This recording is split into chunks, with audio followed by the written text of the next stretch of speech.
দুই ধারের মাটি এমন ভাবে চাপ মারবে এ ধারের পাঁজরের হাড়গুলা ও ধারে ঢুকে যাবে, ও ধারের পাঁজরের হাড়গুলা এ ধারে ঢুকে যাবে। মাকে পাইবা না ও যুবক ভাইয়ারা, বাবাকে পাইবা না। কত যুবক পরপারে চলে গিয়েছে, একজন বন্ধু নিয়ে কবরে যাইতে পারে নাই। জাগো নিয়ে এত তাফালিং করত, এত মারামারি হানাহানি দলাদলি করত, কই যে গিয়েছে তাকে তো দাফন দেওয়া হয়ে যাইতেছে। একটা যুবক যখন দুনিয়া থেকে বিদায় নিয়ে চলে যায়, বন্ধু বান্ধব খাটিয়ায় দইরা নিয়া কবরের দেশে নিয়ে যায়। ও ভাই, এবার কবরের দেশে যখন নিয়ে যায়, বন্ধু বান্ধবদেরকে ডেকে খায়, বন্ধু আমার কোথায় নিয়ে যাইবার লাগছো, আমার কোথায় নিয়ে যাও? সামনে তো একটা বাঁশ বাগান দেখা যায়।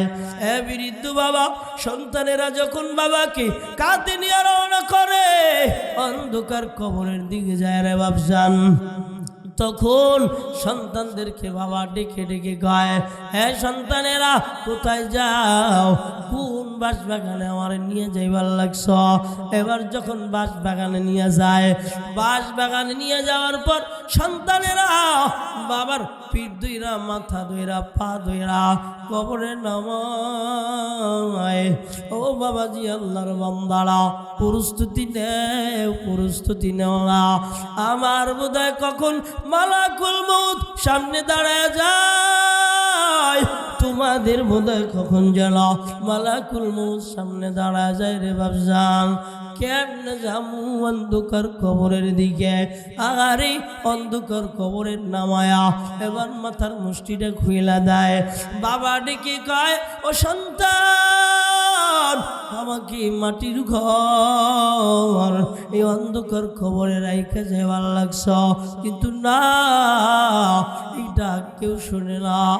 বন্ধু, আমার মাটির ঘরে রাইখা যাইবার লাগছ, এই জায়গা তো কেউ নাই, আমি কেমনা মাটির ঘরে থাকবো রে?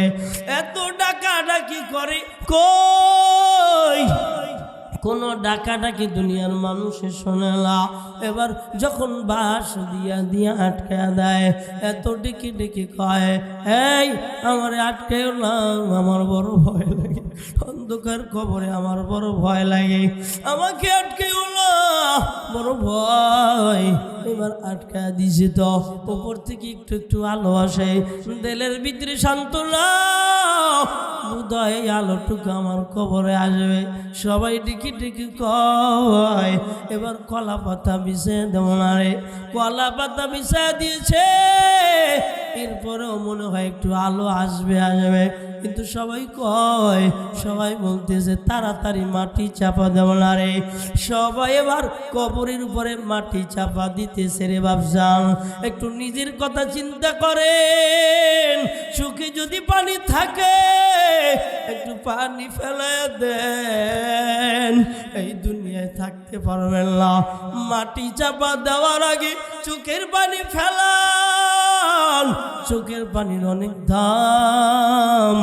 ও আল্লাহর বান্দারা, নবীজির সাহাবী হযরত ওমর দুনিয়ার জমিনে এত দামি বান্দা, নবীজি বলেন, ও উম্মতেরা শোনো, আমার পরে যদি কেউ নবী হইত, আমার আল্লাহ ওমরকে নবী বানাইত।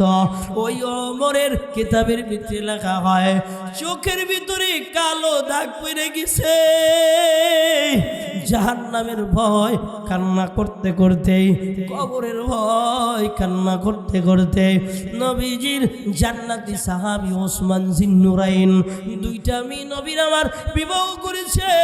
কত দামি ওসমান, এত দামি ওসমান দুনিয়ায়। এই নবীজি বলেছেন, ওসমান ফিল জান্নাহ, আবু বকর ফিল জান্নাহ, ওমর ফিল জান্নাহ। চিল্লে বলবেন না সুবহানাল্লাহ? এমন জান্নাতি মানুষ হযরত ওসমান কবর যখন দেখতেন তো দাঁড়ায় যাইতেন, দাঁড়ায় যাইতেন, দাঁড়াইয়া চোখের পানি ফেলায় ফেলায় কান্না করতেন। সাহাবা আজমাইন বলতো, ও ভাই ওসমান, আপনি তো খলিফাতুল মুসলিমিন, আপনি আমিরুল মুমিনিন, আপনি কেন এত কান্না করেন? সবাই বলতো, হযরত উসমান একটা কথাই বলতেন, এই কবর আমার প্রথম ঘাঁটি, কবর আমার প্রথম সিঁড়ি, কবর আমার প্রথম সিঁড়ি, আমার কবর আমার প্রথম সিঁড়ি। আমার কবরে যদি আমি নাজাত না পাই, আমার পরের অবস্থাগুলো ভালো হবে না। শরীরের ভিতরে কম্পমান সৃষ্টি হয়ে যেত, কান্নাকাটি শুরু করত, সবাই তাকে থামাইত। হযরত ওমর কবরের ভয় এমনভাবে বেহুশ হয়ে যেতেন, একদিন, 2 দিন, 3 দিন ওমরের হুঁশ ফিরত না। একটু বলবেন না আল্লাহু আকবার?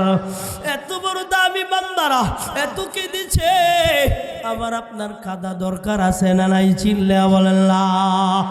অন্ধকার কবরে যখন আপনাকে আর আমাকে রাখবে রে বাবা, অন্ধকার কবর এমন একটা অন্ধকার ঘর হয়ে যাবে, এই অন্ধকার ঘরের ভিতরে মুনকার আর নাকির আসতে বেশি সময় লাগবে না।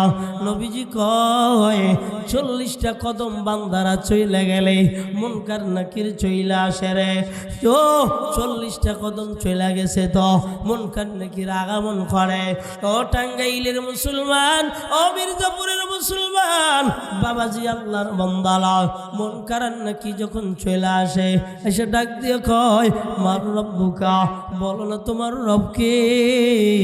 দুনিয়ায় যারা রবের কুদরতি পায় সাজদা দেয় নাই, ওরা বলতে পারবে না মার রব্বুকা, বলতে পারবে না রব্বি আল্লাহ। ওমা দিনুকা, তোমার দিন কি? না না, বলতে পারবে না, কারণ দিনের উপরে চলে নাই, বিবেকী দিনের উপরে চালায় নাই, নিজে দিনের উপরে চলে নাই। যুবক ভাইয়ারা, নিজে দিনের উপরে চলো নাই। না না, দিন সম্পর্কে বলতে পারবো না, বলবা হালাদরি,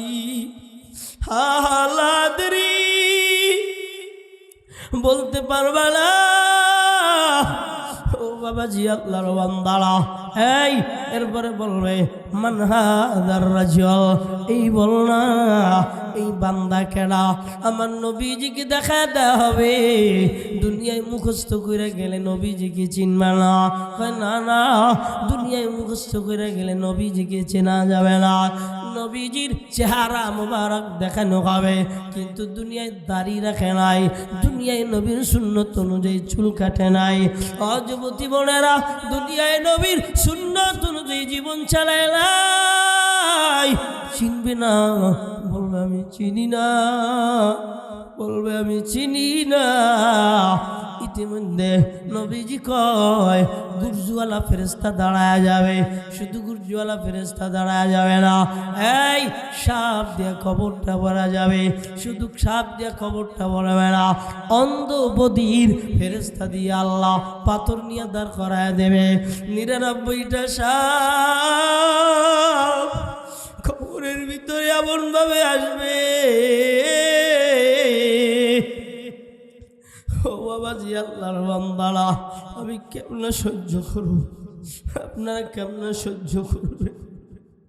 ও পর্দানিশী আম্মাজানেরা, কেমন সহ্য করবেন? একটু দিলটাকে বুঝেন না। আমি যদি আজকে মারা যাই, কালকে মাটি দিয়া, পরের দিন কেউ খবর নেবে না, টেলিফোন দিবে না, বয়ান করতে বলবে না। না, ও বুড়া বাবা, একটু দিলটাকে বুঝাও না।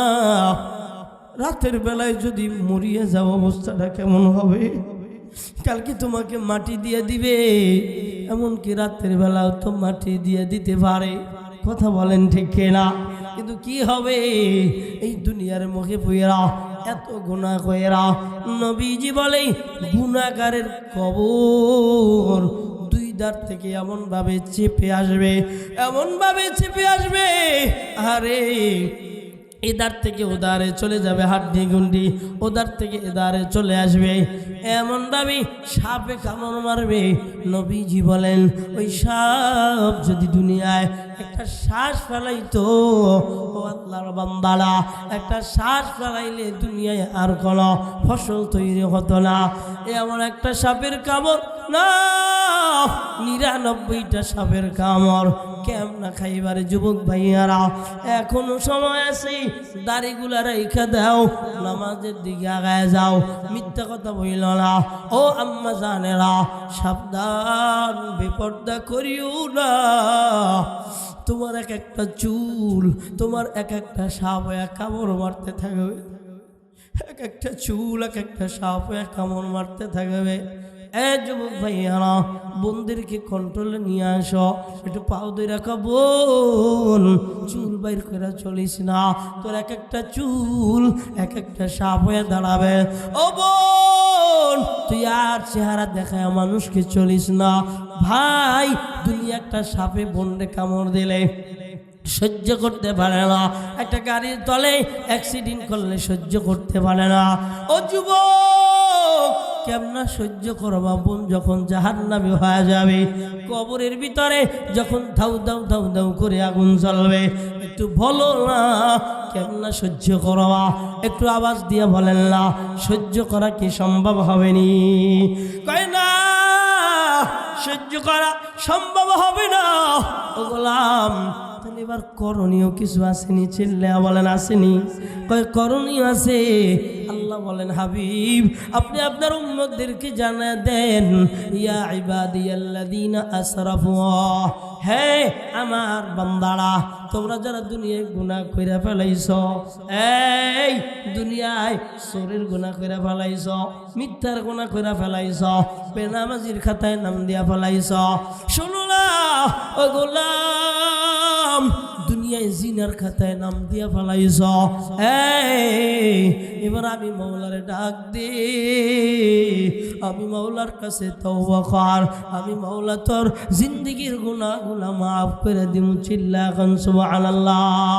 তুবু ইলাল্লাহি তাওবাতান নসুহা, আসা রব্বুকুম আন ইউকাফিরা আনকুম সাইয়্যাতিকুম। ও বান্দারা, আমার আল্লাহ গুনাহগুলো মাফ করে জান্নাত দিয়ে দিব, কিন্তু মালিকরে ডাকা লাগবে, মালিকের কাছে তওবা করা লাগবে। এমন তওবা করবা যেই তওবার কারণে আর জিন্দেগিতে গুনাহ করবা না।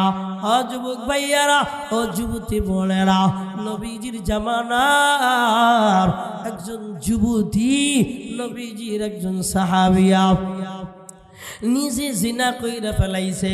কই নিজে যখন জিনা কইরা ফেলাইছে, আল্লাহর ভয় অন্তরের ভিতরে চইলা আসছে, আমার বোধহয় আল্লাহ মাফ করবে না, আমি জিনা করছি, আমার জাহান্নাম ছাড়া বিকল্প কোনো রাস্তা নাই। এমন তো অবস্থায় নবীজির কাছে চইলা যায়, দেখি কয় ইয়া রাসূলুল্লাহ, আমি জিনা কইরা ফেলাইছি, নবী গো আমি জাহান্নামের আগুন সহ্য করতে পারবো না। ও নবী আমার, আপনি আমাকে দুনিয়াতে বিচার কইরা পাপ মুক্ত কইরা দেন। নবীজি কয়, পেটে কি বাচ্চা এসেছে? কয় হ্যাঁ, পেটের ভিতরে বাচ্চা এসেছে। নবীজি ডেকে কয়, এখন তোমার বিচার করা যাবে না, বাড়ি যাও, বাড়িতে যাইয়া সন্তান প্রসব করবা, এরপরে আসবা। মহিলা এবার বাড়ি যাইয়া কান্নাকাটি লাগাই দিছে, আল্লাহ আগে যদি আমি মরিয়া যাই, আমার জাহান্নাম ছাড়া বিকল্প কোনো রাস্তা নাই। ও মালিক, আমি যদি মরে যাই, গুনাহ নিয়ে জিনার যার সন্তান পেটে নিয়ে যদি মারা যাই, আমার জাহান্নাম ছাড়া তো বিকল্প কোনো রাস্তা নাই।